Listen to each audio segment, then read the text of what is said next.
Constitutionnel a jugé que pour qu'il y ait exception d'inconstitutionnalité, il faut que la personne qui la soulève précise une disposition légale ou une disposition réglementaire contre laquelle l'exception est soulevée, et puis précise la disposition de la Constitution et les droits fondamentaux qui sont violés. Maintenant, en l'espèce, nous nous rendons compte, 360 vient avec toute la légèreté du monde pour dire il soulève l'exception d'inconstitutionnalité contre l'action sous RCE 1772.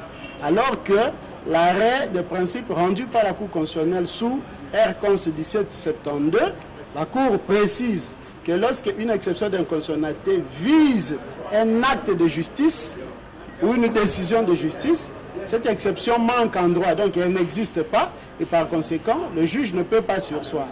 360, au fait, s'est inscrite, la société s'est inscrite dans une logique de bloquer la procédure. Elle n'est qu'une intervenante forcée.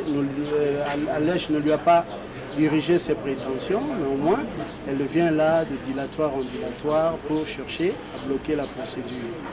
Elle a refusé de comparaître sciemment l'audience de plaidoirie, tout simplement parce qu'il y avait une arme, la demande est revêtue des débats, à laquelle malheureusement le tribunal a accédé, nous n'oublions la décision du tribunal, mais à ce jour, elle a développé ses moyens, exception d'inconstitutionnalité. Je pense qu'il y a eu des gens dans la salle, même si vous n'êtes pas juriste, vous avez compris dans quelle mesure ces moyens ont été complètement démontés. Le tribunal a pris l'affaire en délibéré et on attend que la décision soit rendue en faveur de l'artiste Allèche. Ah, j'en suis convaincu.